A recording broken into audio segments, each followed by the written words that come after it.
let's create a simple RAID5 RAID array or a striped array with distributed parity using Linux. We'll start by opening a terminal, and you need to do this as root or sudo, and we'll see what kind of block devices are available. And you can see we have 4 block devices. SDA, which is partitioned and mounted, and we have SDB, SDC, and SDD, which are not being used. Nothing is showing up as being part of array, but we'll check just in case.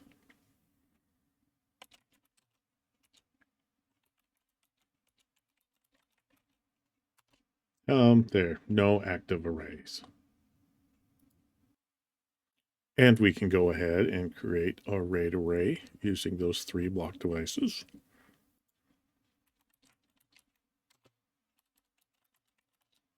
And we'll do it verbose so you can see what's going on. And we'll call it MD1 because that's a common RAID name. And we're going to do a RAID5. So the level will be 5. And we're going to use 3 devices.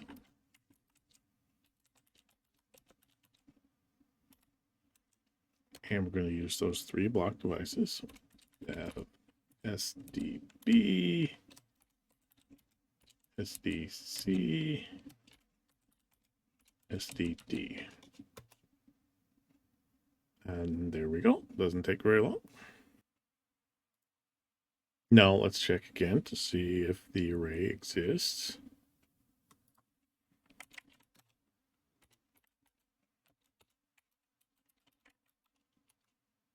There you can see it's existing and it's now being synced, and it should take about 2.5 hours. And you can also look at it with lsblk, and you can see we have our 3 drives all assigned to RAID MD1, listed as a RAID5 array of 1.8 terabytes, which is essentially the 2 1 terabyte drives we used, plus the third 1 terabyte drive, which was just for distributed parity, minus a bit for partitioning overhead. Now we have to add a file system to our new drive. Make file system ext4 because that's common, and their device is MD1.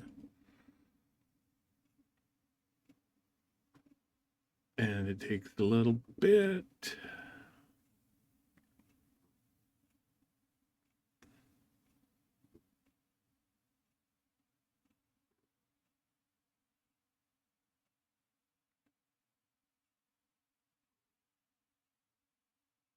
Okay, that finished.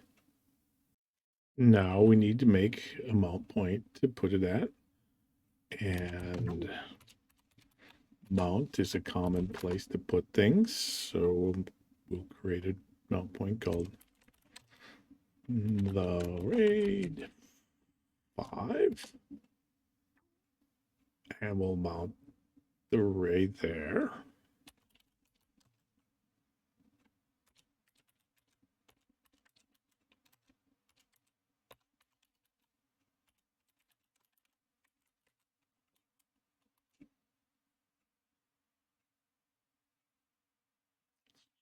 See if it's mounted.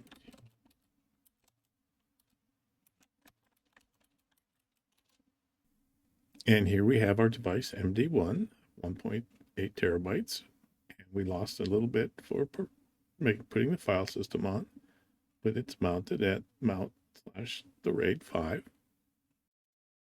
Now we need to save the array information, so it'll be available when you boot next time.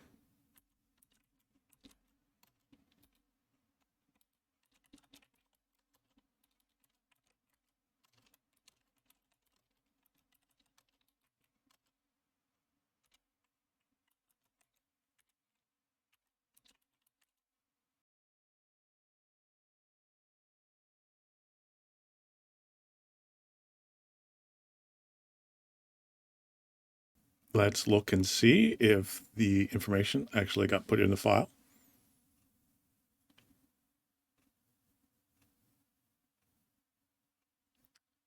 Okay, there it is. We have an array of dev/md1.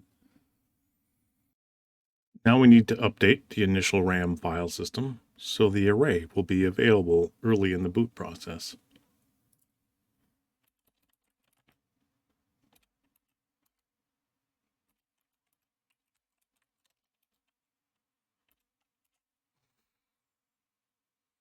This can sometimes take a bit.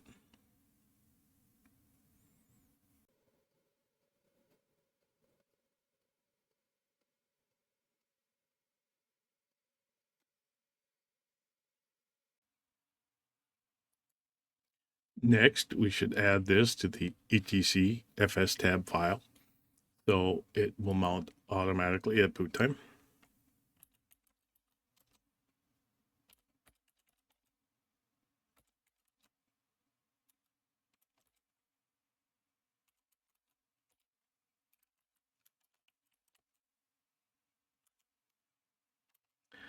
The file system type was ext4, and we'll just make it defaults. And no dump, and my file system check secondary after the primary drive.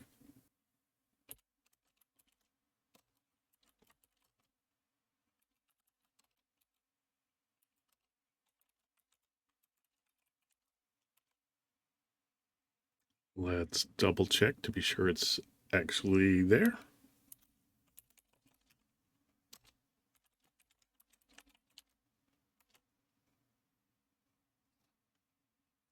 There it is.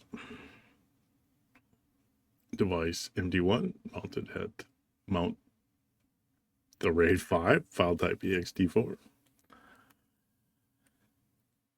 But using the actual device name, device MD1, is not the best idea, because things can change when hardware changes. So you should use the UID.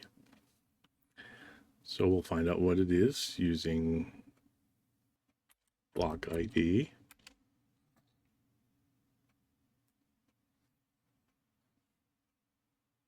And here's our device, and here's the block ID. So we will copy that.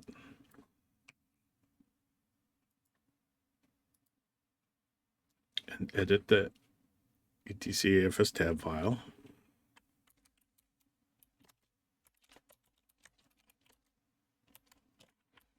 And go down here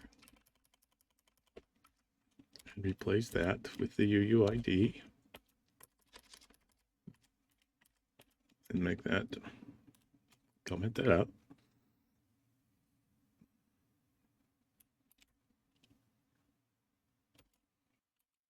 All right, the RAID should be mounted at mount